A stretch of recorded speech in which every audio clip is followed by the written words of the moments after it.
Assalamualaikum warahmatullahi wabarakatuh. Waalaikumsalam warahmatullahi wabarakatuh. Alhamdulillahirrahmanirrahim. Yang ini keadaannya pagi. Alhamdulillah sehat Pak Soe. Sehat ya? Alhamdulillah sehat. Gak bohong ya? Lumayan dia agak ngantuk Pak, agak ngantuk. Iya. Tapi luar biasa nih. Iya. Sebelum kita breaking, ini dulu. Kalau nyuruh tak pasang dulu. Oh nggak. Iya. Saling bertemu seperti. Ah, Ada. Tas.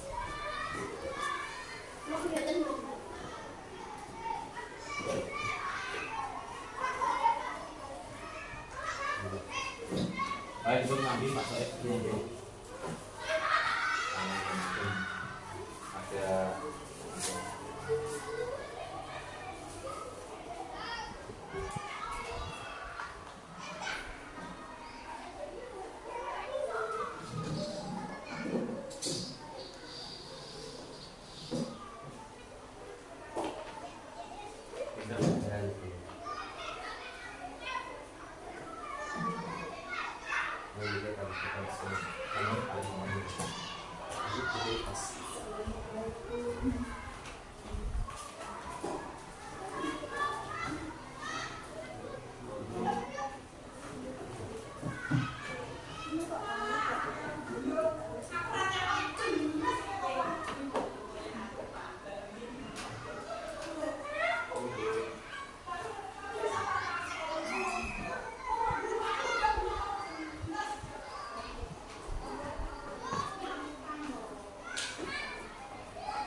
Ada kelihatan Tekan. tegang. Betul kata sihat. Kalau minum ini. Iya, Pak. Iya.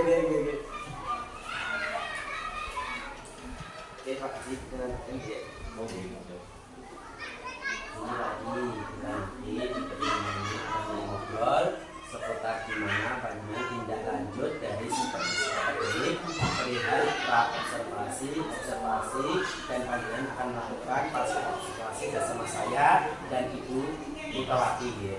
Nanti alurnya begini Pak, kita akan nanti praktek pasca observasi itu coba panjenengan nanti menyampaikan dulu di proses pra observasinya panjenengan sampaikan dulu pra observasinya dengan kulik dulu, maksudnya dia refleksikan dulu bersama rekan sejawat, lalu pas kali penyampaian sebelum ke pasca, dan untuk observasinya dengan sampaikan hasilnya.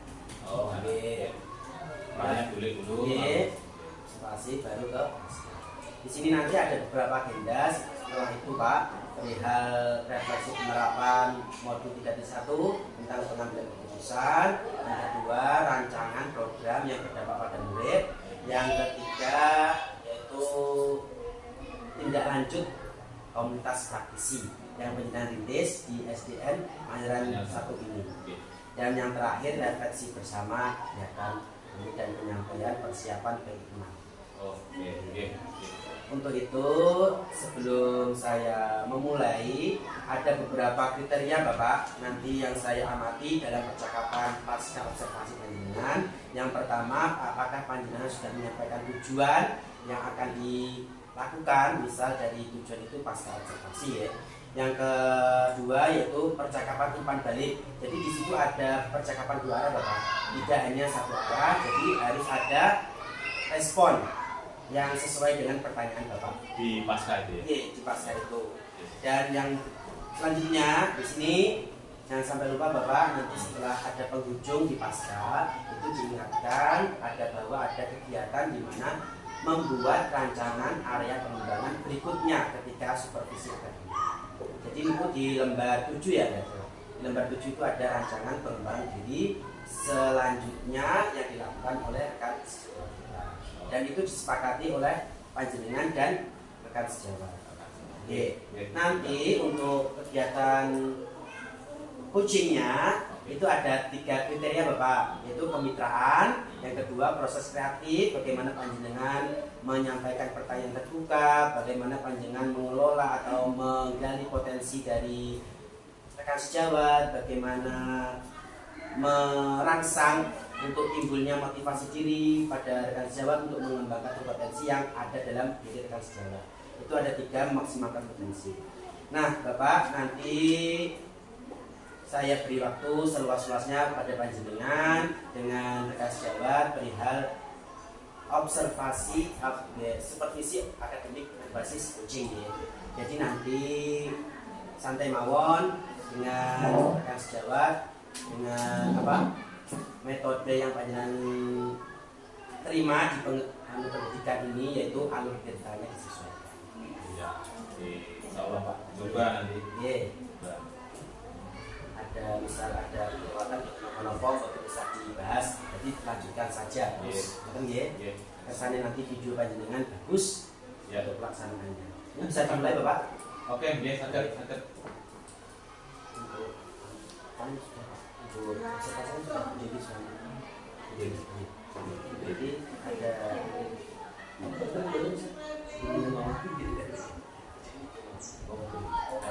terus tadi. Oh iya. Pak Edi tunggu. Siapa? Paknya.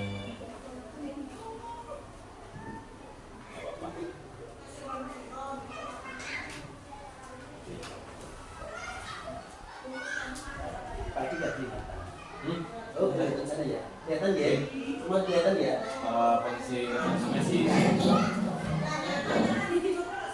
di awalnya ya, nanti sama Raja bisa minta tolong kalian.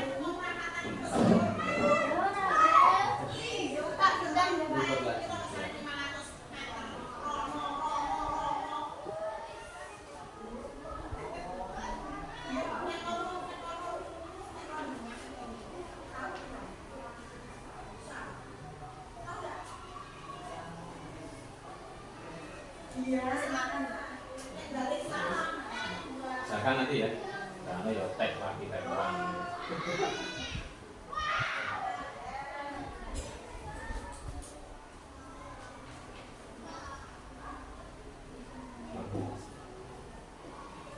Tentang sendiri.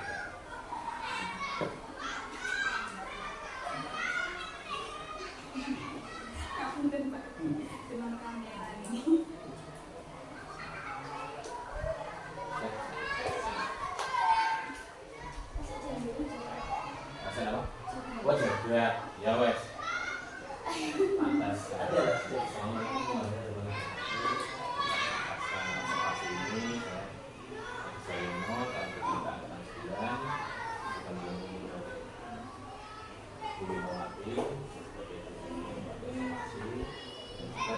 Oleh Pak Soek selaku pengajar.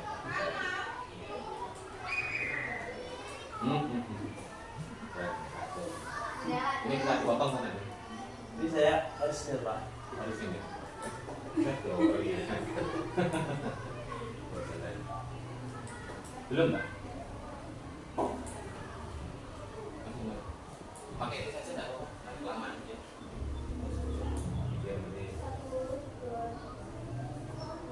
Assalamualaikum warahmatullahi wabarakatuh. Ya. Percakapan pasca observasi ini bersama saya Edi Suaryono, calon guru penggerak angkatan 9 dari SDN Manyara 1 Kecamatan Banyakan Kabupaten Kediri. Di sini saya ditemani oleh Bu Ninto Mati, guru mata pelajaran bahasa Inggris dari SDN Manyara 1. Dan tak lupa kali ini saya ditemani juga oleh Bapak Soek selaku pengajar praktek program guru penggerak angkatan 9. Assalamualaikum warahmatullahi wabarakatuh. Pak Soek, Bu Mimin. Oke, bagaimana kabarnya hari ini? Alhamdulillah baik ya. Terima kasih Pak Soek atas waktunya. Ya. Di sini saya akan melakukan kegiatan pasca observasi Pak Soek, di mana saya lakukan bersama Bu Mimin. Baik Bu Mimin, pada kesempatan kali ini kita melakukan percakapan pasca observasi ya, sesuai kemarin. Jadi sebagai tindak lanjut dari kegiatan observasi yang telah saya lakukan pada minggu kemarin. Oke.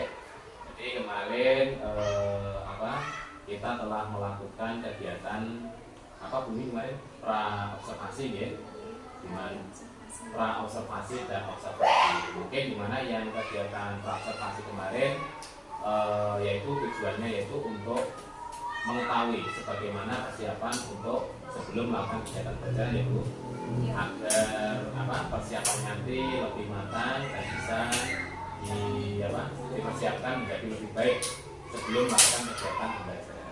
Nah, kemarin kalau boleh tahu tuh kegiatan pra observasi kemarin itu strategi apa gitu yang pemimpin akan lakukan kemarin? Strategi pembelajaran.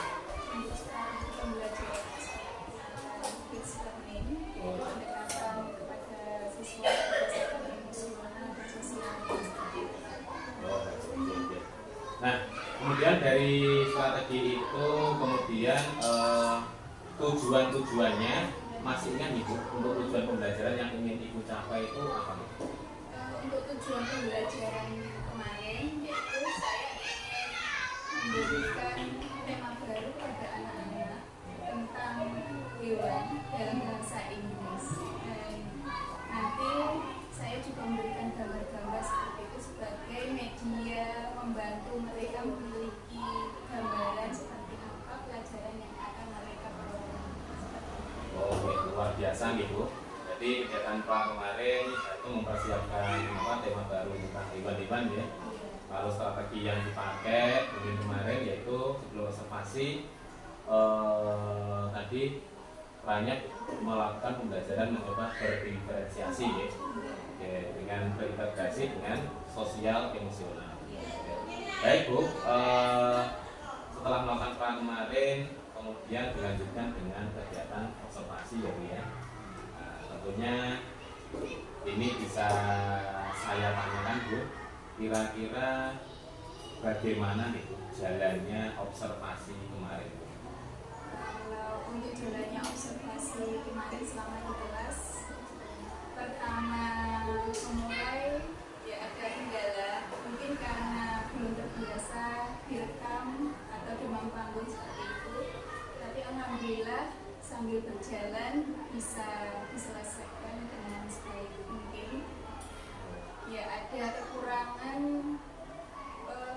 di sini saya menemukan beberapa anak itu tidak mengikuti secara aktif dalam proses pembelajaran. Mungkin dikarenakan karena kemampuan dari setiap anak kita kan harus beragam ya, jadi mungkin ada yang bisa langsung mengikuti, ada yang masih dalam proses. Oh, oke. Nah, jadi kendalanya seperti itu perasaannya waktu kegiatan belajar. Oke. Baik Bu, mungkin di sini kita bisa langsung kebetulan itu tadi sudah bisa masuk Bu untuk kegiatan pasca, yang mana pada kegiatan pasca ini nanti saya akan memberikan pertanyaan-pertanyaan pada pemimpin terkait jalannya observasi di kelas dengan tujuan yaitu mengevaluasi sejauh mana proses pembelajaran yang telah dilakukan. Nah, untuk pertanyaan pertama tadi yaitu kemudian Alhamdulillah sudah kami jawab, yaitu mengenai perasaan bumi tadi yaitu tegang ya. Tegang, namun alhamdulillah sudah terkontrol ibu berjalan. Ada beberapa mungkin yang kurang maksimal ya. Jadi kurang maksimalnya itu sudah bisa teratasi ibu. Baik Bu, alhamdulillah sudah berjalan dengan baik. Kemudian bisa ibu ceritakan kembali area pengembangan apa yang ibu lakukan di dalam kelas, kemudian langkah-langkah dan tahapan pembelajaran apa yang telah ibu lakukan di kelas. Ya, untuk area pengembangannya kemarin itu selama di kelas saya fokuskan ke area pengetahuan dan keterampilan. Nah, di sini untuk area pengetahuannya sendiri, siswa kemarin saya berikan gambar, bantuan gambar hewan. Nah, mereka saya beri kesempatan untuk menebak nama hewan, kemudian saya bantu bahasa Inggris. Setelah itu tahap berikutnya saya memberikan contoh cara pengucapannya dalam bahasa Inggris, kemudian mereka mengikuti. Agar di sini tujuannya saya melatih pronunciation, pelafalannya supaya tahu itu seperti apa. Nah, sedangkan untuk area keterampilannya nanti siswa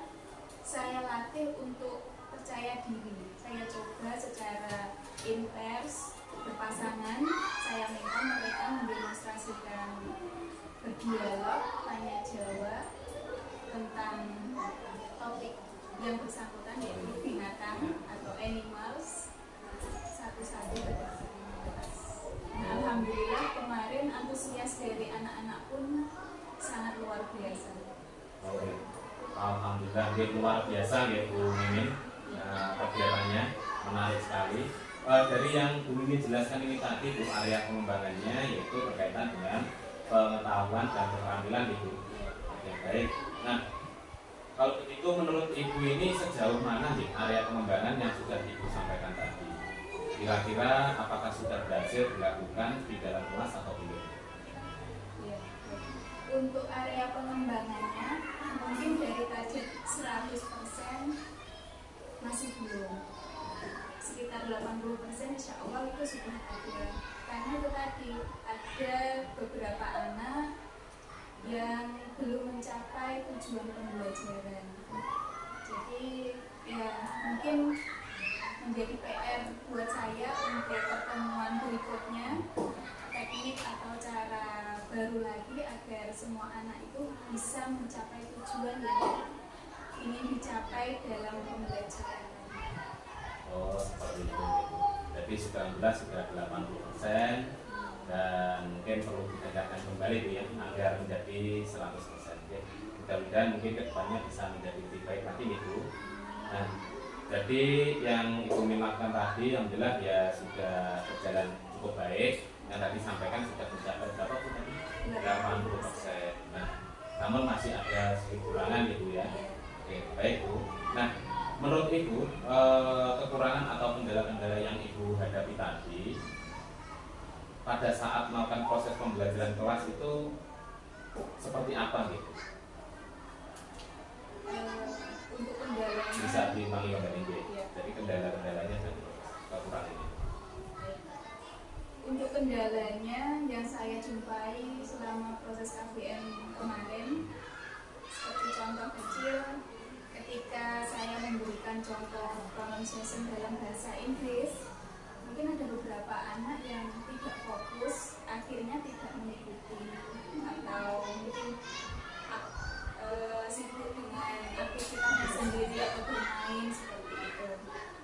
Terus ada lagi saya menemukan ada 1-2 anak ketika saya meminta untuk demonstrasi ke depan secara berpasangan, mereka tidak percaya diri.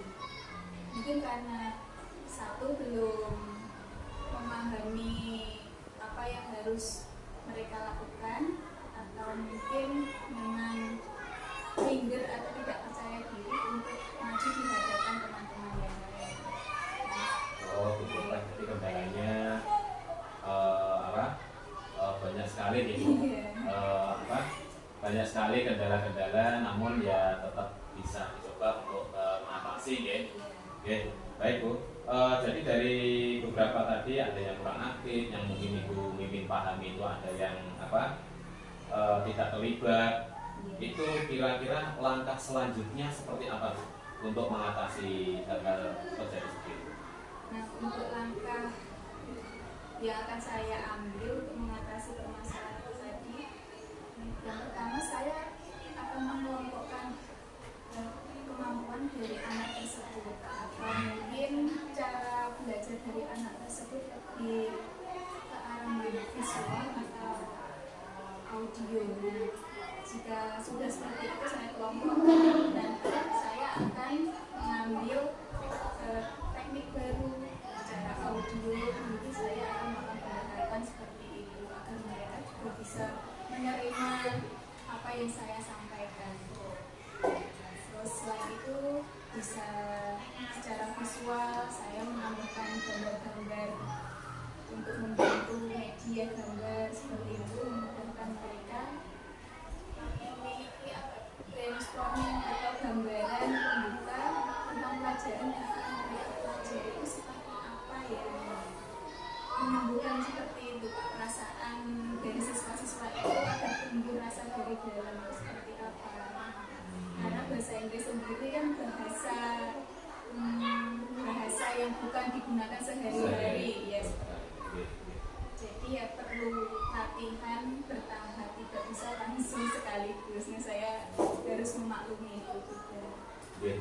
Berarti ada istilahnya inovasi dari Bu Mimin, jadi ada tampilan visual, ada yang audio, jadi anak-anak bisa memilih sendiri ya Bu ya. mana yang disukai dalam belajarnya itu. Oke, berarti itu bisa dikenal tadi apa ya? Yang ibu sebutkan waktu di observasi berdiferensiasi gitu. Iya. Oke, baik. Bagus sekali Bu. Nah, mudah-mudahan nanti apa yang Bu Mimi rencanakan tadi dapat terrealisasi tentunya, dan memberikan proses-proses pembelajaran yang lebih baik lagi ke depannya Ibu dibandingkan dari kemarin. Nah, nanti Bu saya tunggu ceritanya selanjutnya apakah bisa terrealisasi atau enggak untuk kegiatan pembelajaran yang selanjutnya Ibu. Nah, baik Bu, kira-kira kapan itu nanti Bu Mimin mulai melakukan perubahan-perubahan atau inovasi-inovasi yang telah Bu Mimin sampaikan tadi? Untuk rencananya mungkin hari-hari atau minggu-minggu ini masih belum bisa Pak, karena insya Allah minggu-minggu ini kan mau masuk bulan Ramadan.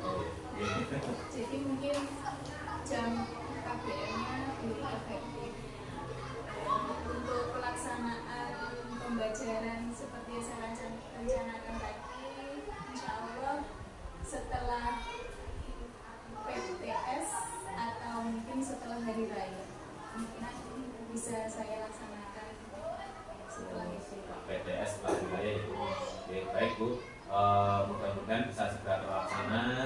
Saya bisa menunggu kabar baiknya dari apa yang Bu Mimin tadi inovasikan itu. Tentunya menarik sekali untuk bagaimana menerima kabarnya dari Bu Mimin besok.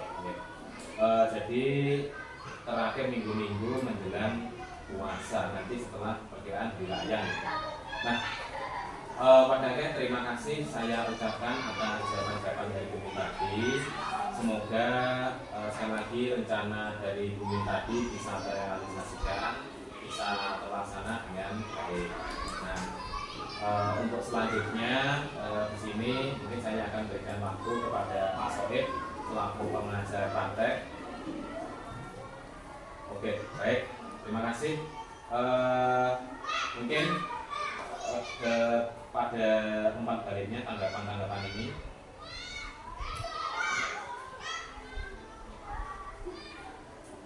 Break. Enggak bisa. Saya nggak bisa.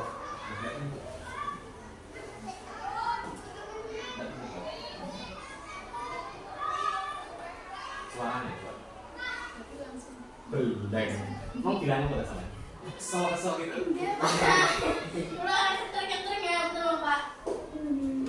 Suaranya masuk gak ya?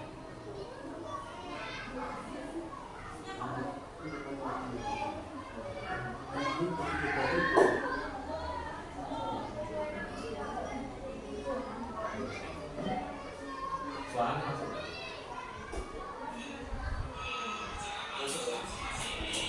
Ya pas. Baik.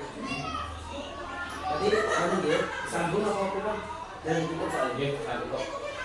Mungkin saya potong ya. Pak. Iya, Iya. nyalakan dulu. Nyalakan Pak. Ya. Oke. Jadi saya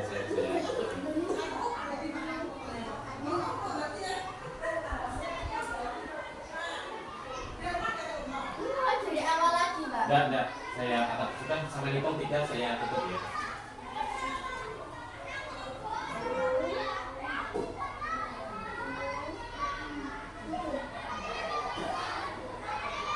Ya, baik Bu. Jadi rencana yang ingin Bu Mimin laksanakan nanti perkiraan sekitar minggu-minggu terakhir menjelang puasa gitu. Jadi atau kemungkinan bisa terjadi setelah hari raya Idul Fitri.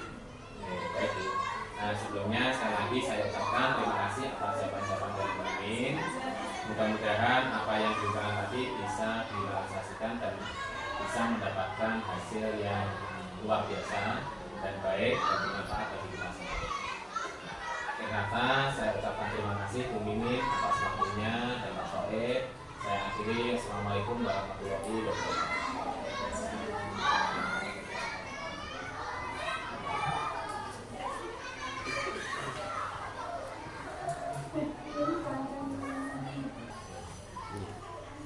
Dewi ini enggak Bu? Bukan itu evaluasi jadi saya jelaskan Pak panggungnya tadi itu memang Dengan nanti ada juga kuat. Oke, kita jangan bahas di situ dulu. Ya Pak Edi, selamat panjenengan wau sudah mempraktekkan betul apa? Praktekkan bahwasanya enjoy dalam percakapan berbasis coaching ini seperti coaching dengan enjoy dengan mampu mengarahkan teman sejawat tadi bagaimana berpikir muncul dari pemikirannya sendiri. Itu sangat luar biasa. Hal utama adalah itu mampu memunculkan pemikiran dari rekan yang kita dampingi, misal coachnya. Yang di sini lagunya coach, dulu coachnya sudah. Tadi saya amati juga sangat luar biasa. Anugerah tadi sudah dapat. Tadi terus umpan balik yang membangun juga ada. Terus untuk merefleksi bersama sudah ada, dan untuk menyampaikan rencana kedepannya juga sudah ada. Itu jadi poin penting dari tadi sudah melampauinya dengan sangat luar biasa dari situ. Meskipun kita kan sama-sama belajar ya.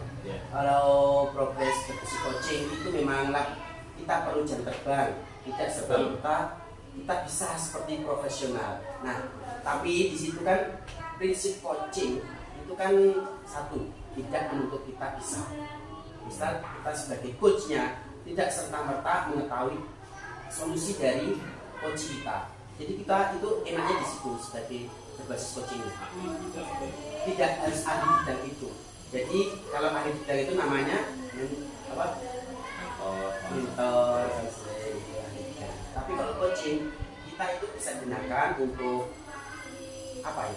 Sebagai bahan wawasan kita sendiri sambil membantu rekan kita menemukan masalah sendiri, kita juga akan mempunyai pandangan yang lain perihal masalah yang dihadapi.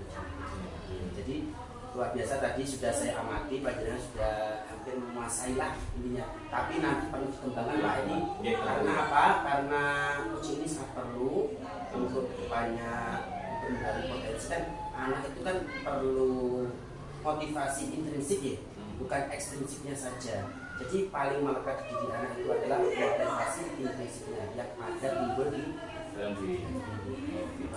Terima kasih Pak Edi dari perbincangan tadi saya sangat terinspirasi. Ada chemistry ya? Oh ternyata istri.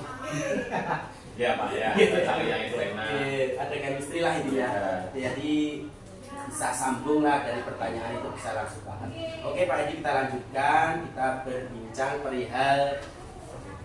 perihal proses pengambilan keputusan yang sudah panjenengan terapkan atau dengan pelajari di modul 3 dari sana.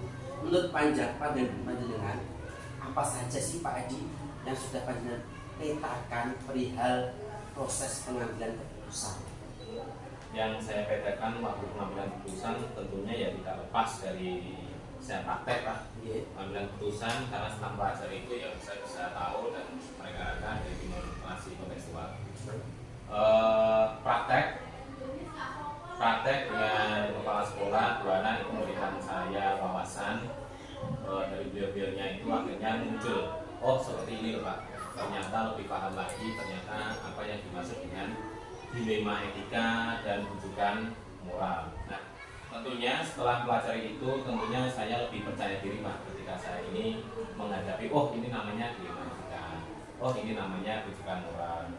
Nah tentunya kan di modul 3.1 kan dikenalkan dengan yang namanya 4 paradigma pengambilan keputusan, 3 prinsip pengambilan keputusan, dan juga 9 langkah pengambilan keputusan itu.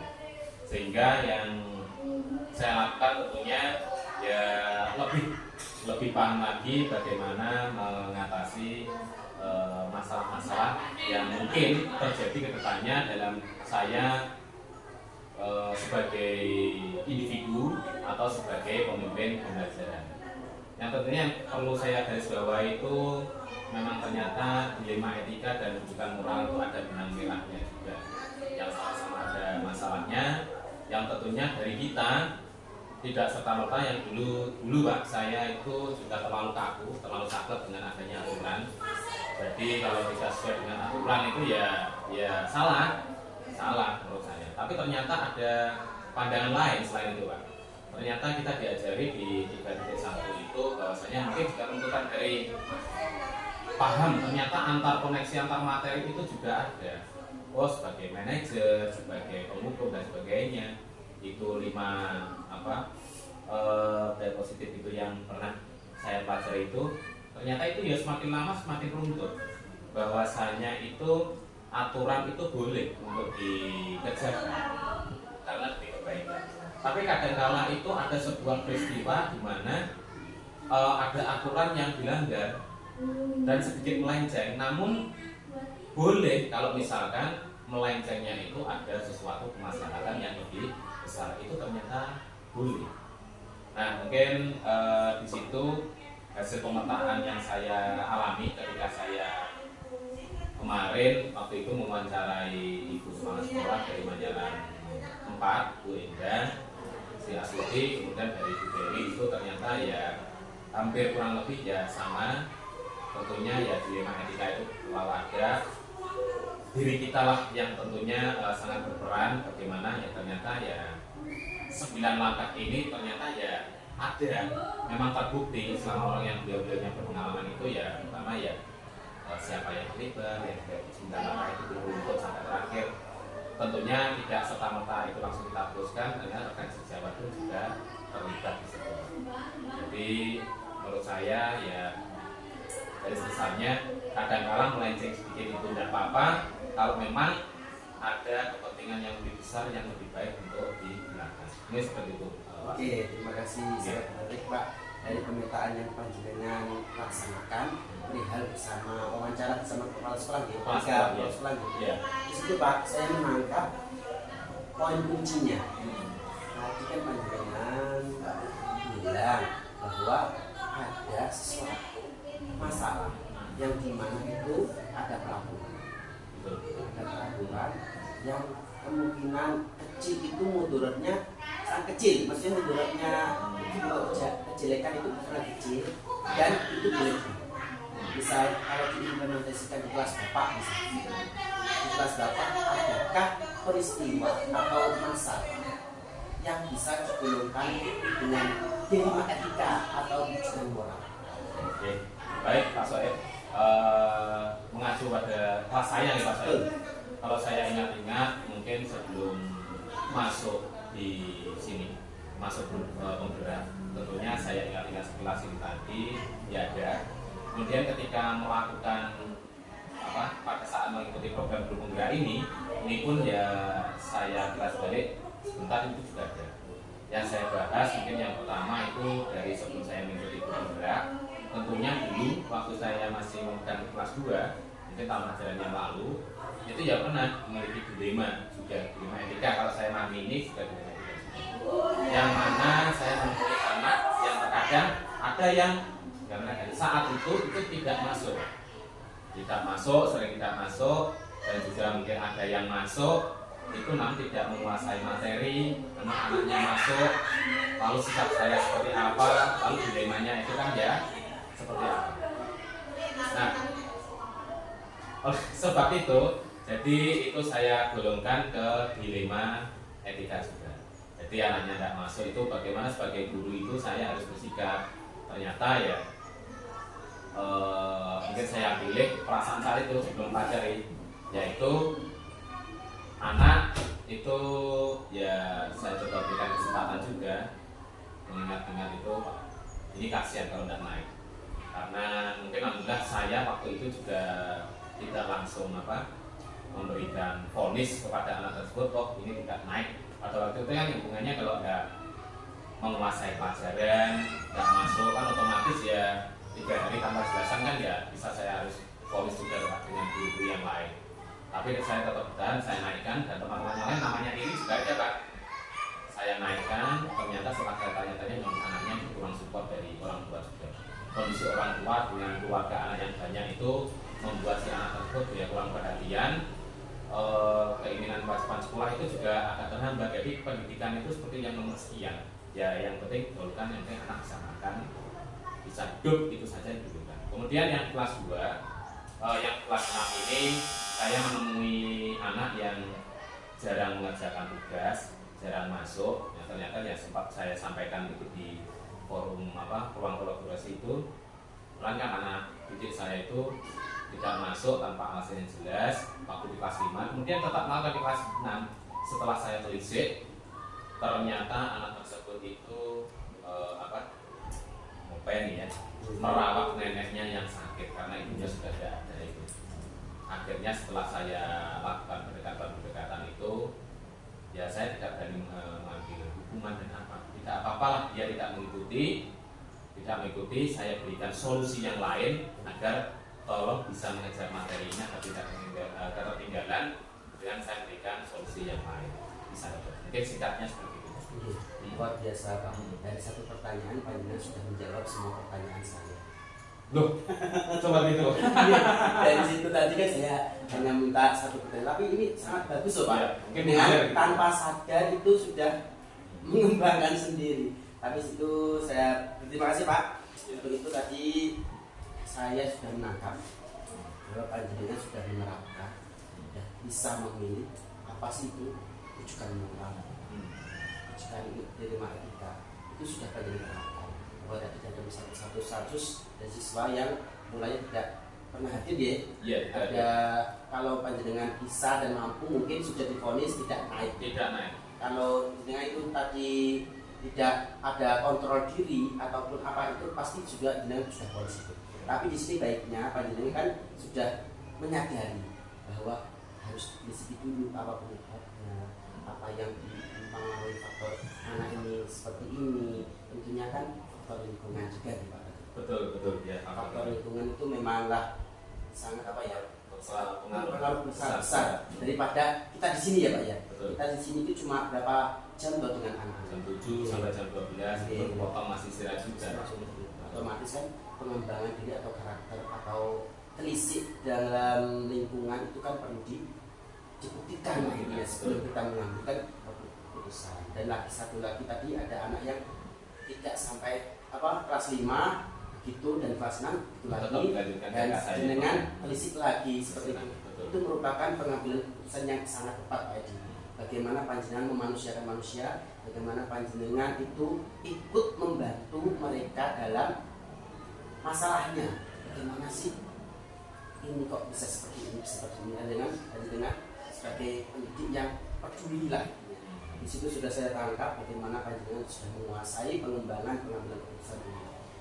Dan Pak Edi selanjutnya terima kasih dari cerita Pak Edi tadi sudah menginspirasi saya bagaimana nanti langkah kedepannya harus seperti itu Pak. Ini sebagai praktek baik Pak kepada saya juga sebagai junior Bapak. Tentunya ini Pak, mungkin mohon maaf ya saya potong sedikit. Tentunya masih banyak sekali Pak, tentunya kekurangan saya. Ini pun juga saya belajar dari kata-kata walaupun saya senior yang lebih dulu masuk. Dari PI kegiatan yang lalu juga dengan sudah pernah cerita, pernah mengalami mendidik anak yang seperti ini dalam arti tanda kutip khusus sampai belajar ke bisa mengikuti teman-temannya. Itu juga kalau sebagai orang tentunya saya pun juga harus belajar dari manapun, tidak melihat junior. Ya, mungkin program ini mungkin ya Pak Soeb sebagai pengajar praktek saya ya luar biasa. Meskipun dari apapun backgroundnya, meskipun masih muda, tentunya banyak pengalaman yang bisa saya petik juga saya saring. Itu pun secara tidak langsung juga saya ingat-ingat juga Pak. Seusian dengan saja sudah sangat luar biasa seperti itu. Apalagi saya tentunya ya harus banyak belajar sekali. Saya terberat juga dari praktek yang kemarin di dalam kelas. Ternyata bisa ada gambaran lain. Ternyata itu kinestetik itu tidak hanya di dalam kelas. Itu ternyata yang membuka saya, saya coba kemarin ya sekali waktu saya belajar di luar. Ternyata anak memang ya berbeda Pak. Di dalam kelas dan di luar kelas memang berbeda sekali. Jadi masukan dari jenengan itu tidak karena saya senior itu sangat luar biasa. Saya masih banyak kurangnya Pak. Mungkin ini juga tambahkan juga ya tentunya masih banyak sekali kekurangan yang saya punya dalam kegiatan guru bergerak ini. Dan Pak Soeb selaku pengajar praktek melihat refleksi respon dari saya ketika PI itu ya sangat memberikan tambahan juga wawasan. Tidak melihat maksud junior atau apa ya ini Pak, kalau sudah memang mengajar ya junior kan sudah tidak ada senior ya memang harus dihilangkan. Kalau masih memegang itu sepertinya ya tidak bisa berkembang. Saya dulu seperti itu Pak. Saya ingin menghapuskan seperti itu. Saya ingin menghapuskan buku-buku seperti itu.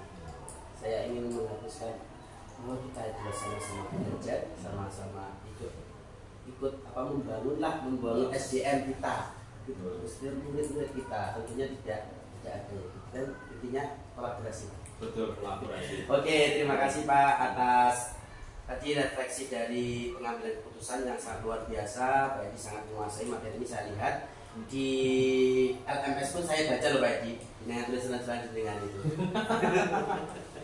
Saya belajar sebisanya Pak. Oke, rancangan sekarang Pak Edi ke sesi berikutnya nggih. Di sini panjenengan sudah mempelajari di buku 1, buku 2. Di situ kan banyak sekali banyak materi yang dimana itu muatannya melibatkan murid. Betul. Saya tanyakan Pak, apakah Pak Edi sendiri sudah merancang atau memiliki program yang dimana program itu berpihak kepada peserta didik khususnya? Ya. Dan bentuknya apa? Terima kasih Pak Soeb atas pertanyaan ini. Tentunya rancangan ini mungkin kalau salah mungkin mau dibenarkan pemahaman saya, rancangan mungkin berhubungan dengan yang namanya modul 3.2 pemetaan aset ya, pemetaan 7 langkah, pemetaan menemukan sumber daya, 7 langkah menemukan sumber daya. Kok saya pun juga terkait juga dengan 3.3 juga, karena antar koneksi antar materi itu sepertinya memang dari 1 sampai modul 3 itu ya terkoneksi juga. Jadi ya mungkin ya sebenarnya tadi kalau saya juga agak memanya ke 3.3 program yang saya sampaikan itu, yang saya rancang itu yang berpihak pada murid. Saya memiliki program yang mana setiap hari itu anak bisa memiliki wadah di mana bisa saya bisa mengeluarkan unek-uneknya atau bisa istilahnya menyampaikan minat dan bakatnya sebagai sarana ekspresi, mengekspresikan diri. Tentunya setiap anak kan ya kata-kata diferensiasi Pak berbeda, setiap anak memiliki sesuatu yang berbeda, itu buat wadah. Tentunya melihat itu materi dalam kelas juga tidak cukup untuk mewadahi kemampuan atau minat atau kepribadian mereka. Yaitu saya program yang mana mungkin ada beberapa budaya yang mana yaitu di hari-hari setiap 1 minggu itu di hari Senin itu mewacanakan program Senin Beraksi gitu. Yang mana Senin Beraksi itu sebagai wadah anak-anak bisa mengeksplorasi apa yang dimiliki, apa keinginan dia itu dalam bentuk ya tindakan atau dalam bentuk tindakan atau tingkah laku, itu ekspresi dalam sejauh mana anak itu belajar dalam kelas ataupun dia belajar di sekolah juga. Jadi anak-anak bisa mengekspresikan seni tari, minat baca, dan di dalam kelas mungkin tari ya memang terbatas gurunya, mungkin ya tidak sama, mungkin yang memiliki kemampuan tari bisa mengekspresikan di tari itu. Dan kemudian di hari Kamis, di hari Selasa dan hari Rabu itu memprogramkan yang mana gemayur dan gemawan, yaitu gemar makan sayur dan gemar makan buah. Kemudian yang di hari Kamis itu menindaklanjuti dan lebih mengembangkan juga ke diri budaya. Di Kamis itu saya memprogramkan yang mana Kamis yang saya pakai itu Kamis ngagem basa Jawa, Kamis bahasa Jawa atau disingkat Kamboja, seperti itu Pak, di program-programnya. Jadi terus bentuknya seperti apa itu saya masukkan program untuk kurikuler itu Pak. Nah, di sini Pak, Bapak kan sudah menyampaikan program-program yang sangat luar biasa ya. Yeah. Saya yakin itu semua adalah untuk murid-murid kita. Iya, iya. Nah, di situ Pak, perasaan Bapak, apakah ada dukungan dari beberapa pihak? Dari kepala sekolah, rekan, wali murid, monitor, bahkan di siswa yang sama. Oke. Tentunya dari dukungan itu haruslah tetap ada Pak. Dan alhamdulillah dari program tersebut saya tentunya ya sebelum program berjalan ya melakukan diskusi dulu dengan kepala sekolah, dengan rekan sejawat, tentunya juga dengan murid yang subjeknya, kemudian wali murid dan juga komite. Jadi setelah itu diskusi dan berjalan, tentunya kalau program ini berjalan tentunya itu sudah tercapai atau sudah terrealisasikan dari berbagai tadi yang saya sebutkan. Jadi bukan dari kepala sekolah murid sudah dapat, bahkan juga sangat mendukung sekali. Murid juga sangat antusias, wali murid juga memperbolehkan. Meskipun juga kadang-kala ada beberapa program yang sedikit ada kurang mungkin dijelaskan. Alhamdulillah saat itu juga terjadi Pak. Namun dengan kepercayaan yang diberikan, alhamdulillah juga bisa terlaksana dan komite alhamdulillah juga memberikan dukungan seperti itu Pak. Sekarang Pak, sudah ada dukungan. Bentuk dukungan seperti apa?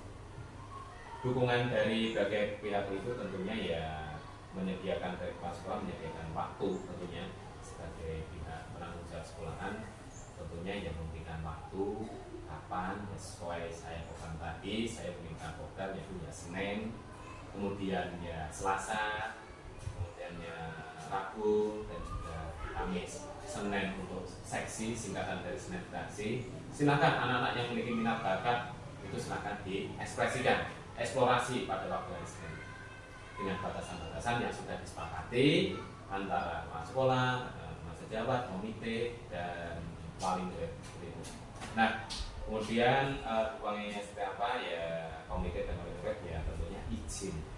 Nah, kami memperbolehkan dengan memberikan batasan-batasan yang mungkin telah disepakati bersama dari pihak sekolah dan pihak luar sekolah seperti itu Pak. Jadi tempat dan waktu dan juga izin itu dukungan yang saya berikan.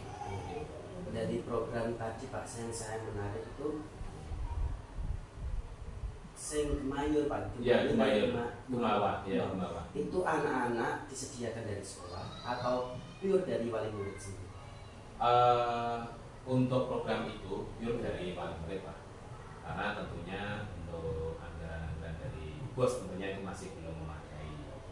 Tentunya tidak menutup kemungkinan juga program tersebut mungkin bisa didukung juga dari dana bos dengan tujuh aset itu untuk mengembangkan juga ke depannya. Toh juga berpihak pada murid juga kan Pak. Tentunya kalau memang ada dana tersebut ada, kalau bisa ya didukung. Tapi kalau saat ini saya mengatakan dari 3.2 aset untuk program tersebut masih belum ada. Mungkin ya asetnya tadi modal finansial itu masih dari wali murid. Jadi seperti wali murid ada dukungan finansial. Masuk modal juga ya Pak, ya itu aset juga ya. Iya, modal aset itu finansial, tentunya finansial itu Pak. Finansial. Oke Pak, tentunya dalam program itu kan sudah berjalan Pak ya. Alhamdulillah ya sudah berjalan. Jenengan pernah mengevaluasi apa saja tantangan Pak dari program ini Pak? Ya, tentunya selama berjalan itu banyak sekali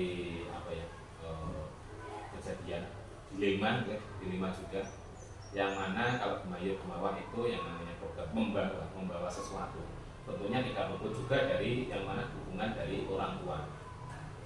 Ya, yang sangat peran besar di sini program ini berjalan ya dari orang tua, dukungan orang tua.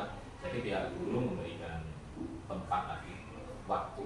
Ya, misalnya sementara ya seperti itu. Dari tantangannya ya terkadang ketika berjalan ada beberapa anak yang terkadang tidak membawa, ya itu yang terutama tidak membawa, terus akhirnya anak tersebut minder, akhirnya ya diam saja. Kendalanya itu yang terjadi sebagian besar mungkin ya anak tidak membawa itu tadi, entah seperti apa karena terlalu berat atau apa. Nah itu yang menjadi tantangannya. Oke Pak, jadi tantangan itu yang mungkin pasti kan sudah titik lemahnya di situ. Ya, titik lemahnya itu. Ya. Kemungkinan ada solusi atau ada tindak lanjut dari tantangan yang Pak ditemukan ini. Oh iya, ya. So, ke depannya solusi itu pun kebetulan yang sudah terjadi. Dan alhamdulillah untuk solusinya kemarin juga ditemukan sampai saat ini ya alhamdulillah sudah bisa berjalan untuk mengatasi masalah atau tantangan yang timbul pada waktu tersebut, yaitu ya anak yang tidak membawa ya tentunya tetap ada telisik langkah-langkah namanya dilema, kita tidak serta-merta anak tidak membawa kita tulis kamu tidak mendukung. Oh, ternyata ya sangat penting sekali berhubungan dengan PI yang tadi dengan tanyakan. Ya orang tua ternyata tidak semuanya Pak itu dari segi kemampuan finansial tidak sama. Ada yang mohon maaf yang masih keadaan orang tua itu ya menengah ke bawah, dan itu tentunya menjadi sorotan kami. Itu memang tidak membawa karena kalau berat juga membawakan buah, mungkin anak tersebut juga bosan Pak, ini ibunya saya ingin bantu makan buah pir, buah apel, buah melon yang tentunya itu saat-saat tertentu kan juga sangat mahal juga Pak. Dan itu orang tua juga saya berpikir mungkin anaknya mungkin masih belum paham Pak, kalau misalnya ditolak bawa pisang boleh, bawa pepaya boleh, tapi terkadang karena bosan ini yang lain itu akhirnya ya tidak bisa terlaksana, anak akhirnya berangkat sendiri tanpa membawa. Setelah saya tanya anak dan alasan orang tua, ternyata ya saya coba tindak lanjutnya seperti apa. Saya coba anak tersebut yang namanya gemawa buah itu semuanya insya Allah sama, ya ada kandungan gizinya sama, ya.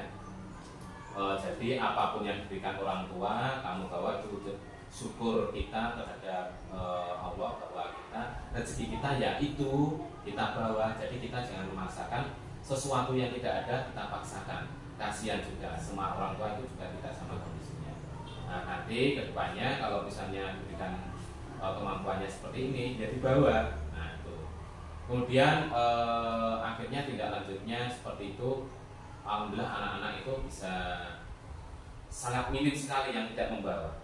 Dan kalaupun yang sangat terpaksa tidak membawa itu pun ya memang karena satu lupa dan satu yang memang berat kondisinya, itu bisa menggunakan anak-anak pembelajaran sosial emosional saling berempati tadi, sosialnya melihat anak itu kalau enggak seperti apa lah. Nah, bagaimana cara kita seperti itu agar anak-anak itu yang memiliki rezeki lebih itu melihat anak yang kurang tadi itu coba pembelajaran sosial emosional tadi diterapkan, baik sendiri sosial empati kepada temannya itu dipraktekkan. Jadi solusi yang bisa saya pakai dan tindak lanjut yang bisa saya terapkan sementara seperti itu Pak Soe. Oke, luar biasa. Nanti dievaluasi lagi Pak ya. Jika ada muncul-muncul tantangan baru, itu perlu kan program. Kalau sudah berjalan, jangan sampai berhenti Pak. Kecuali program itu memang banyak yang tidak melaksanakan atau kecuali kita baru evaluasi apa yang membuat program ini tidak berjalan, kan selalu kita evaluasi. Betul. Dari tadi saya menangkap yang dari sekian anak yang mereka minim, jadi otomatis program ini berjalan sebenarnya. Tinggal kita sebagai berperan di sekolah atau pendidik, bagaimana nanti kita menyikapi dari anak-anak tersebut. Betul sekali. Betul Pak Soe. Terima Dari kasih. situ ada pembelajaran emosional, budaya positif juga ada Pak. Di situ kan ada yang berbagi Pak ya. Saat barter, saya hari ini bawa ini, pentingin, gitu kan. Ada ya. Nah ya ditukarkan, jadi anak tersebut kalau kamu bosan kan bisa diakali juga dengan lagi. Mungkin yang anak ini belum pernah makan apa yang kamu makan, yang kamu makan ini belum pernah dimakan oleh temanmu itu. Oke, terima kasih Pak untuk refleksi dari atau rancangan program yang berdampak pada murid. Ini sangat luar biasa, dengan sampaikan panjang lebar, sangat lengkap sesuai dengan alurnya Pak ya. Nah sekarang menginjak ke ajaran terakhir, sisi terakhir untuk perkembangan komunitas praktisi yang panjenengan sudah rintis kemarin di PI 2 kan saya ingin menanyakan kan bagiannya juga dan komunitas praktisi apa yang perlu dikembangkan di sekolah ini yang menurut pemetaan itu guru-guru itu sangat berminat di bidang ini. Ini kan kalau proses merintis itu memang kan harus memetakan ya. Kan sudah panjenengan sudah petakan, sudah panjenengan lakukan, itu bentuk komunitasnya seperti apa? Komunitas itu Pak, alhamdulillah untuk menyikapi juga program dari pemerintah itu. Betul. Ya saat ini bincang-bincangnya program PMM. Jadi komunitas praktisi PMM yang saat ini juga langsung juga datangnya dari pusat, disikapi juga yang kebetulan ya sudah dirintis dari PI yang dengan aturan tadi dari PI 2, yaitu komunitas praktisi PMM itu. yang mana dimana komunitas ini ya saling menggali sesuai kerja juga, bagaimana kita menggali pemerintahan, kita punya aset seperti apa, punya dari aset seperti barang saja, dari sumber dayanya juga seperti apa. Itu alhamdulillah sampai sekarang sudah berjalan dan juga semakin meningkat juga Pak, dengan adanya sekarang itu penilaian kinerja, ya kinerja melewati aplikasi PNN gitu. Jadi komunitas yang saya praktisi sebut itu komunitas praktisi PNN untuk menyikapi juga dari pemerintah. Kalau EKIM sekarang itu juga dari PNN juga. Alhamdulillah sudah seperti itu Pak. Oke Pak, jadi tadi kan Pak Dinas sudah menyampaikan bahwa ada komunitas pendidikan belajar bersama PNN. Ya. Di situ sudah banyak merasakan perubahannya gitu, bahwa guru-guru sudah semakin tergerak, mau lah intinya mau untuk sungguh sungguh-sungguhnya dan benar-benar tergerak dalam mengikuti program tersebut. Meskipun masih dalam proses sih Pak. Proses. Oke, dalam itu kan pastinya dalam satu komunitas itu tentunya kan nggak selamanya harus di PMK terus. Betul. Rencana ke depannya Pak Edi ini ingin membuat seperti apa sih komunitas praktisi? Komunitas praktisi PNN ini Maksudnya di luar dari PMK? Membuat komunitas praktisi. Tentunya kalau keinginan saya membuat praktisi itu ya selain PNN ingin sekali membuat sebuah komunitas yang memiliki tujuan yang sama, itu mengembangkan yang namanya budaya Pak. Komunitas budaya. Saya menginginkan komunitas budaya. Ya sebagai sebagai sebuah respon yang mana sudah mulainya luntur budaya-budaya, terutama saya sendiri sebagai orang Jawa ini semakin lama budaya kita itu semakin bagus, baik dari segi tingkah laku, tutur kata itu semakin lama semakin bagus. Ya saya menginginkan membentuk komunitas yang mana memiliki tujuan yang sama itu saya beri nama juga komunitas budaya, yang mana tujuan ini bersama-sama menjaga dan melestarikan budaya leluhur kita, yaitu budaya Jawa. Dari yang sudah namanya budaya Jawa itu ya sudah berbayar. Ya tidak hanya tutur kata bahasa saja Pak, yaitu juga sopan santun. Anak lewat guru saja juga sudah minggu saja jarang sekali. Anak lari di depan guru itu sekarang sudah nggak takut. Dulu saja zaman saya mau lewat di depan guru saja itu sudah balik karena cari tempat yang lain. Jadi komunitas budaya kalau selain PM yang ingin saya bentuk itu seperti itu. Oke. Jadi panjenengan menginginkan rencana adalah komunitas budaya. Di situ sasaran Pak Edi. Sasaran Pak Edi itu siapa saja? Ataukah dalam lingkup sekolahan Pak Edi saja ataupun dari sekolah lain? Oh iya. Tentunya program itu masih belum elok juga ya. Kalau misalnya belum dilakukan dari diri saya sendiri juga, itu ya saya programkan dulu juga melestarikan. Itu saya terketuk sekali, semakin lama kok semakin seperti ini. Saya sendiri pun ya jujur saja ya mulai luntur. Itu saya terapkan ke saya. Kemudian sasarannya itu ya ke murid, karena di sini saya paling muda. Saya melihat saya sendiri sebagai guru itu banyak sekali kurangnya. Kemudian murid sebagai subjek atau pembelajaran ya, itu peserta didik dan pembelajaran itu ya saya lihat ya semakin sangat berkurang sekali. Itu sasaran yang pertama saya, murid. Kemudian ya rekan-rekan guru seusia saya bahkan ke bawah yang memiliki perasaan yang sama, kita bentuk komunitas seperti ini. Barangkali kalau ada teman-teman yang inginkan, kalau bisa ya bisa kita rangkul. Nah, sasarannya yang utama tentunya ya tadi sementara lingkup sekolahan dulu dengan bantuan kolaborasi tentunya rekan-rekan sejak yang sudah sepuh-sepuh tadi. Oke, terima kasih Pak. Dari penyampaian dari komunitas praktisi, saya yakin panjenengan sudah menjalankan. Tadi ada proses Di situ itu semua rencana, semua program itu proses. Dimana proses tersebut kan perlu kita evaluasi, kita refleksikan diri, bagaimana titik lemahnya, bagaimana keunggulannya. Itu semua kan kita sebagai pelakunya ya, teman-teman. Pelakunya kan tentunya tahu persis latar belakang program yang kita lakukan. Kan lucu tuh Pak, kalau ada anggota yang ikut-ikut ujuk-ujuk itu kan tidak tahu latar belakangnya, kan lucu. Jadi kan panjenengan tadi sudah pastinya sudah menyampaikan bagaimana latar belakang dari program yang Oke Pak Haji, sekarang untuk terakhir yaitu satu paket lengkap, yaitu refleksi, pendampingan hari ini, dan persiapan P6. Nah Pak Haji, kira-kira jawab dengan jujur Pak Haji ya. Refleksikan dengan jujur. Menurut Pak Haji, selama pendidikan guru penggerak ini di modul 1 sampai 3, materi apa yang paling Pak Haji sukai dan paling Pak Haji kuasai? Yang paling saya suka dulu Pak. Iya. Yang sangat terbesit bagi saya ya memang itu kemarin ya segitiga restitusi itu, pengambilan keputusan. Tentunya ini sangat menarik. Tentunya semuanya sangat bagus Pak, dan menarik juga. Iya. Dari apa ya, pembelajaran berpihak pada murid itu juga bagus.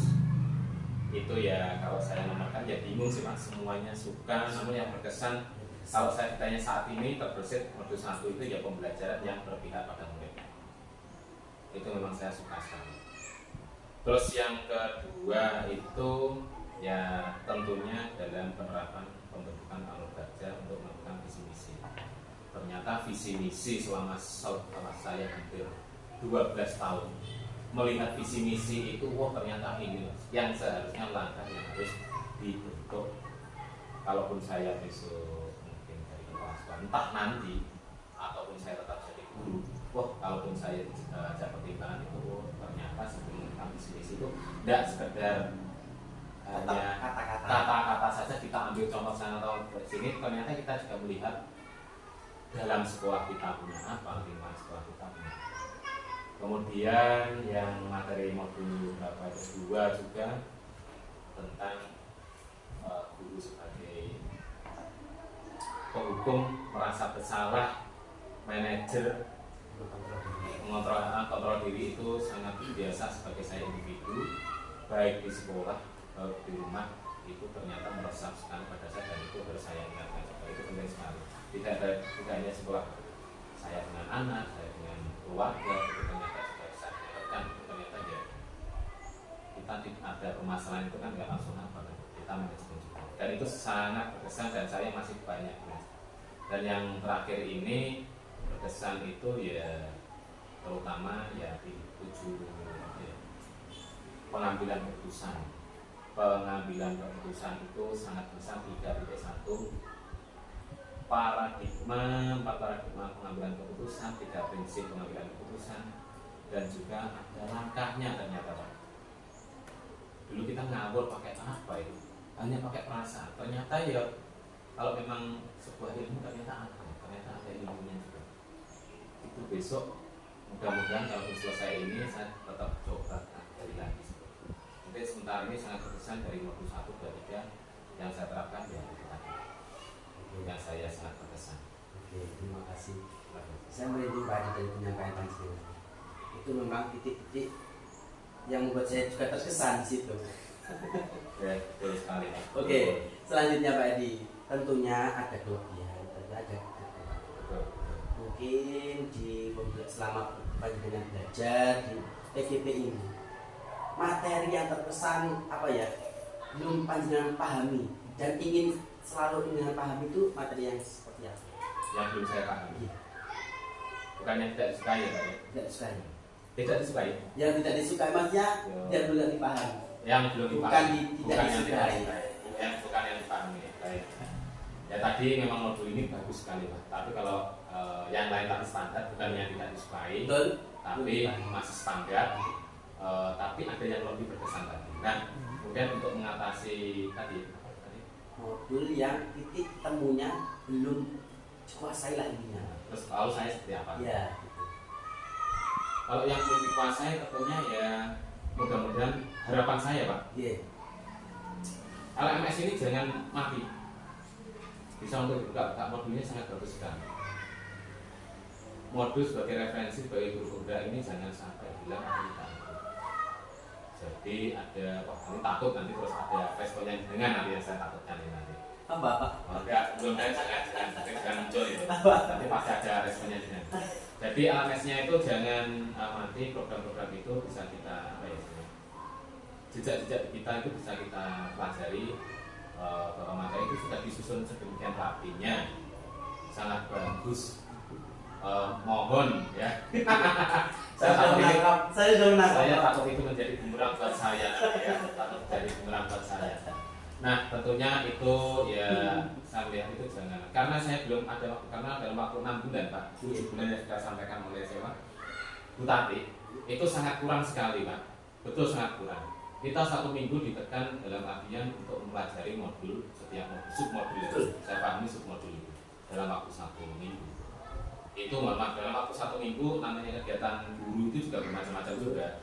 Ada yang jadi guru biasa, ada yang jadi operator, ada yang jadi mungkin pembimbing untuk anak-anak lomba. Itu juga sangat berpengaruh sekali untuk memaksimalkan proses belajar. Tentunya saya juga yang pernah kemarin kena semprit itu waktu pemilu, ya jangan sangat tekor sekali. Dalam waktu 1 minggu pembelajaran pengambilan putusan 3.1 itu harus benar-benar dipahami dan dipraktekkan. Yaitu sangat-sangat berat sekali bagi saya. Ya langkahnya mungkin harapannya itu untuk menutup kelemahan itu, harapannya ya LMS jangan hilang, ya jangan hilang lah. Karena menilai dari kepala sekolah saya itu LMS-nya sebenarnya masih aktif, tapi karena berubah menjadi kepala sekolah itu menjadi tidak. Jadi harapannya ya tuh pun itu monggo mudah-mudahan tidak menakutkan respon dari jenengan. Oke Pak, saya sudah mempertimbangkan apa respon saya. Harapan kan memang LMS tidak. Iya. Satu Pak, asumsi saya. Pak saya sambil makan dulu. Ayo bersama-sama kita abadikan momen kita di portfolio digital. Tenang Pak. Betul. Iya. Jadi respon dari dengan itu tadi pekerjaan saya tentunya dengan teman-teman itu mungkin ya saya sendiri tidak begitu maksimal dari pertama saja ya. Mungkin kalau saya urut mungkin ya menurut saya ya lebih baik. Yang pertama mempelajari Diajar Tiwantoro itu bahwa pendidikan berbasis pada filosofinya berhak pada murid. Itu saya memahami dalam bentuk voice saja. Misalkan saya mampu. Itu kalau saya bentuk sebuah artefak dan perlu digital seperti apa? Kadang kalau ada itu waktu sekali untuk pahami lebih dalam apakah itu modul 1 dan tugasnya itu bisa saya perbaiki lagi. Dan selama ini ya memang kendala-kendala yang mungkin dari saya saja itu sangat kepayahan sekali Pak saya. Bukan karena alasan saya usahakan untuk loka karya 7 itu saya harapkan ya saya perbaiki untuk bisa memperhatikan Meskipun tidak dalam penilaian, itu kan harapan Bapak tadi, LMS tidak. Nah itu solusinya satu, portfolio digital. Solusinya agar LMS, kan kadang LMS itu kan berubah. Punya saya saja yang PP dulu Pak, yang itu berubah, nggak bisa dibuka. Kalau punya saya itu kayak nggak lengkap gitu loh, yang dia. Kalau saya yang pembekalan kemarin, saya ada 2 kalau saya. Yang satu pembekalan, yang satu pembekalan kemarin itu kayak agak lengkap, menu-menunya nggak bisa diklik. Kalau di sini bisa diklik semua. Nah itu saya juga menyimpan semua sejarah saya di situ. Jadi saya membuat suatu folder dulu di drive, nanti tinggal taruh di portofolio digital. Saking banyaknya, saking bagusnya itu sepertinya kalau tidak dipublikasikan website itu kok untuk belajar CGP kok Weman banget Pak. Susunannya, tata apa ya, dari penjelasan itu Pak yang menarik. Kan susunan website itu kalau guru-guru ini hanya mengabadikan jadi interaksi kontekstual, ruang kolaborasi. Tapi kok sepertinya materi itu mulai dari sepertinya eksplorasi konsep itu kan materi semua loh Pak. iya, itu sepertinya kok enggak apa ya namanya, terdokumentasikan. Jadi hanya terdokumentasikan ya sesi ya rupol, terus mulai interaksi kontekstual antar materi dan hasil nyata itu saja sepertinya kebanyakan. Dan yang saya butuhkan itu sebenarnya bukan itu, tapi materinya itu, materinya itu Pak. Yang saya belum sangat mudah-mudahan bisa. Makanya dulu saya menemukan di situ ada materi ya, modul 1 di situ ada Pak, coba ngecek nanti ya. Ngecek itu materi modul 1 di situ ada buku PDF -nya. Yang dulu ya saya pembekalan ada ya. Itu saja simpan. Itu ungkapan kecuali videonya ya Pak ya. Videonya enggak. Ya. Oke Pak, sudah untuk refleksi. Sambung. Oke. Ya. Ada lagi yang mau sampaikan Pak? Apa Pak? Ya sudah, mungkin sudah langsung tahu. Oke Pak Haji, di sini langsung saja pamungkas kita ya. Pesan saya kepada jenengan, boleh jenengan serat, boleh panjenengan ingat. Oke, saya ingat coba. Yang pertama nanti panjenengan.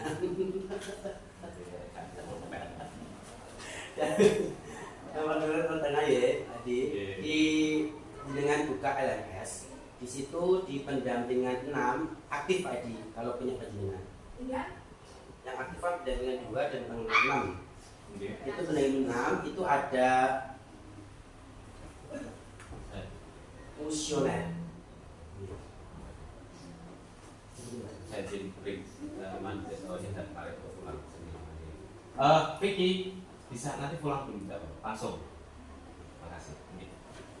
Yang pertama itu nanti panjenengan download kuesioner. Lalu disebarkan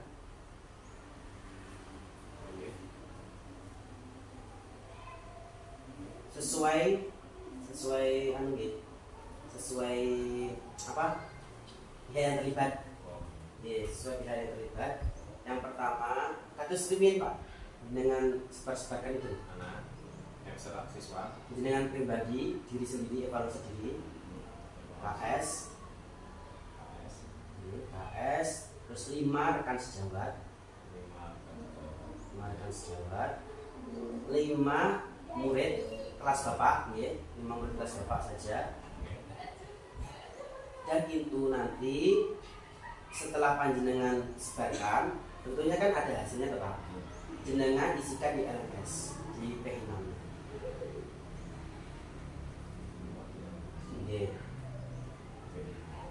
P6. Di situ kan jenengan sudah tuntas loh pengerjaannya di P6. Nanti untuk berkas kuesioner itu saya ambil di PI 6-nya.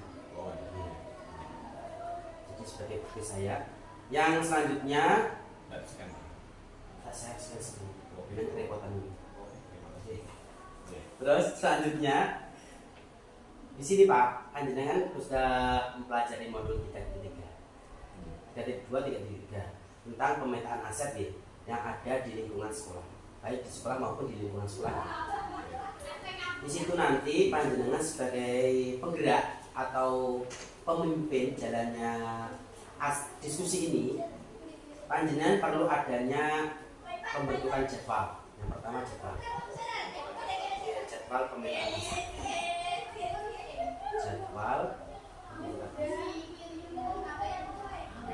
Pembentukan jadwal pemetaan aset bersama kepala sekolah Jadi dengan konsultasi perihal jadwal itu kapan bisa dilakukan diskusi. Jadi sebelum P6 Pak.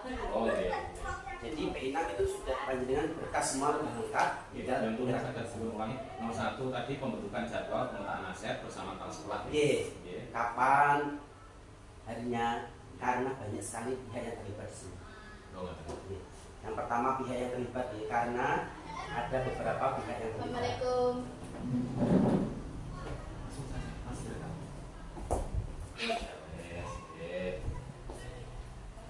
terlibat di Pak Edi, antaranya KS, Ya. KS, Baik diri ya. Jadi komite atau wali murid ya, ini salah satu lagi. Yang ketiga guru, ya. Guru perwakilan mawon. Keempat murid. Yang sensitif pun nanti murid sakit berbicara di forum. oh, iya. Setelah menentukan jadwal dan pihak yang diundang, tentunya kan kalau umumnya ya Pak, kalau mengundang wali murid kan ada surat. Nah, surat itu nanti juga menjadi berkas pendukung untuk di-upload di LMS. Jadi surat dengan surat undangan, ya, surat undangan, ya, untuk apa? Untuk wali murid atau komite saja Pak. Jadi guru nggak usah. Ditujukan kepada perihal itu. Terus selanjutnya daftar hadir. Satu lembar daftar hadir berisikan aktor-aktor yang terlibat.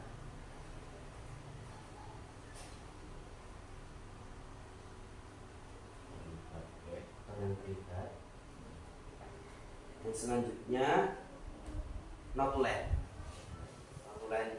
selama berjalannya diskusi. Yang selanjutnya apa itu, pemetaan hasil. Jadi semua kan sudah Pak Ibu. Jadi notulen jenengan ringkas di pemetaan hasil, jenengan buat satu form di mana pemetaan itu terlihat semua dari tujuh aspek gitu kemarin, dari manusia, politik, Pemetaan hasil. pemetaan hasil Tujuh- aset, 7 aspek tiga terlihat. aspek. 7 aspek terlihat. Iya. Dengan mengke Pak, saya jelaskan bisa ketika diskusi itu bisa memakai proyektor bisa, ataupun seperti ini ngobrol santai bisa. Nanti kan ada dokumentasi. Betul. Dokumentasi itu foto dan video. Saya minta video. Jadi video ditancapkan seperti ini Pak, mengalir. Iya, asli Pak. Ini bicara. Mungkin mulai Pak Desa penyampaian. Iya kan, aset itu. Ada di kelas itu ada apa ya anak-anak? Sumber daya belajarnya misalnya. Pak, ada alat peraga ini, kita masuk aset. Jadi jangan nanti anu mawon ada tulisannya. Satu kali saja Pak. Anak itu tidak sekali saja.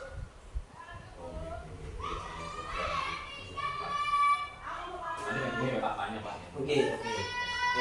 Ada tambahan lagi Pak. Iya. Kan sudah berupa dokumentasi ya, Iya. foto atau video. Dokumentasi. Saya tidak fleksibel saja Pak, nanti durasinya manut jenengan. Yang penting aset itu terpenuhi semua. Maksudnya diskusi aset itu terpenuhi semua. Entah itu 30 menit ataupun bagaimana, saya tidak memperbanyak itu.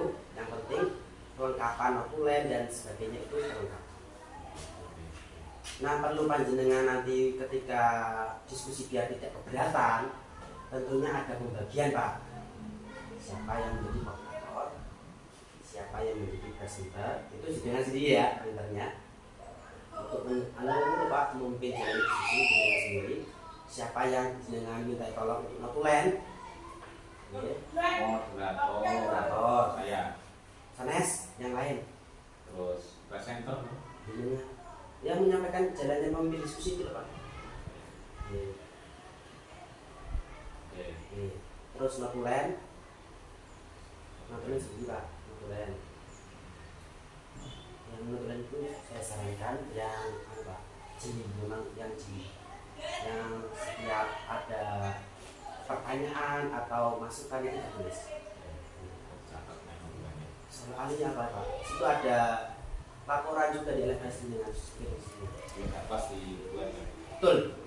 Dibuat di arang mawon. Nah, Terus yang terakhir dokumentasi. Siapa yang dokumentasi? Jenengan nanti minta bantuan siapa?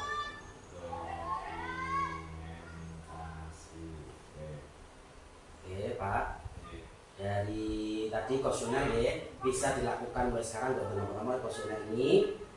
Yang diskusi bisa dilaksanakan setelah loka 5.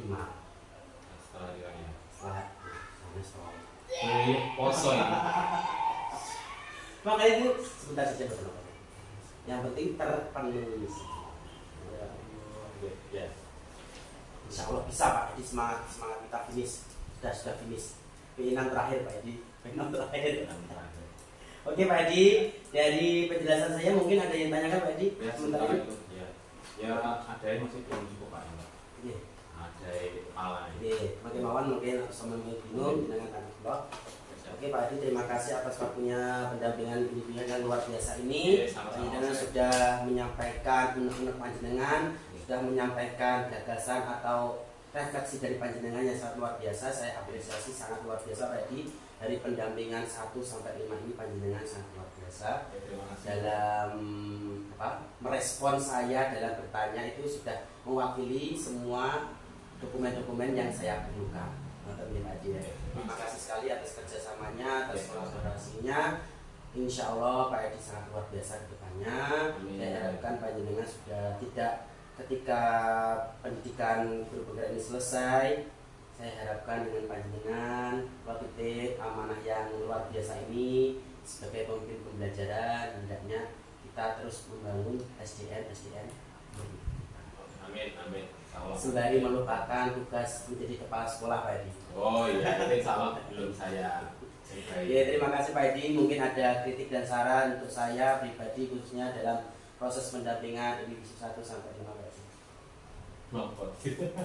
Baik Pak Soeb, untuk respon pertama ya saya ucapkan terima kasih atas selama ini dari 1 sampai 5 ini sangat buat saya luar biasa sekali. Ada menyusahkan untuk anak buahnya, untuk CGP-nya.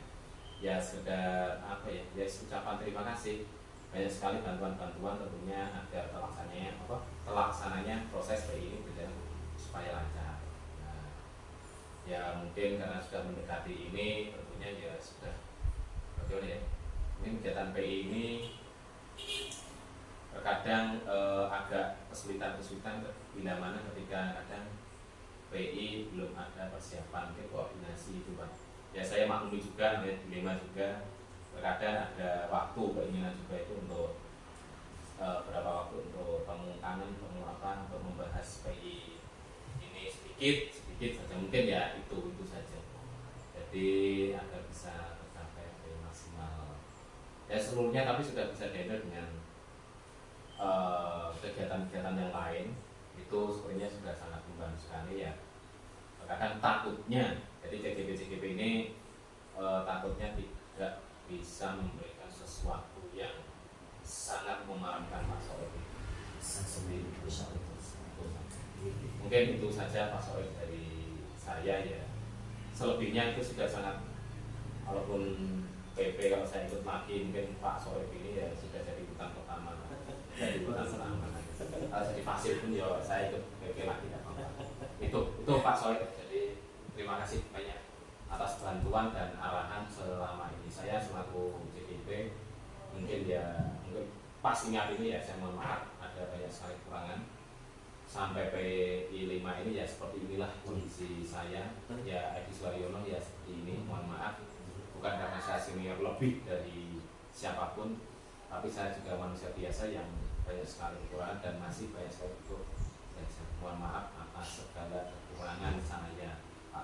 Itu saya seperti itu Pak. Saya juga menyadari bahwa itu perlu proses ya Pak ya, dan itu saya siasati Pak. Di jadwal itu kan memang saya tidak bisa berkoordinasi itu karena saya tulis di jadwal itu kan ada urutannya sesuai angka. Misal Bapak mohon ini itu yang saya bisa lakukan itu sementara itu ya, mungkin karena ya pasti ada alasannya ya, setiap sesuatu pasti ada alasannya. Kerepotan karena Pak Soeb sendiri yang melihat backgroundnya ya sangat full ya di dalam rumah yang memang saya percaya sekali bahwa kegiatan Pak Soeb itu luar biasa sekali Pak. Dan jam 7 katanya, ada 7 dari salah satu pegawai di sini itu juga sekolah di sana. Pulang jam berapa? Kelas 2 saja. Jam 2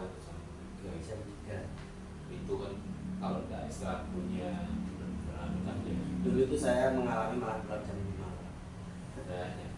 Saya sing jam 2 saja sudah panggilan apalagi sing dengan mohon maaf dengan posisi yang mohon maaf mungkin ya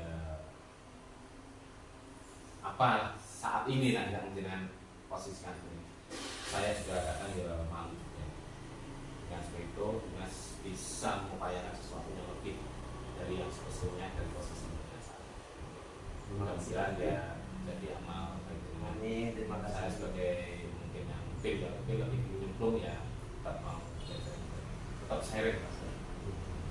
Terima kasih Pak Haji. Meskipun tidak program berhubungan ini selesai ya kita bertemu Ya, dengan insya satu Allah. saya lalu kolaborasi meskipun di Tawaan sana Amin, saya minta kebanyakan Pak. harus Mas juga Enggak.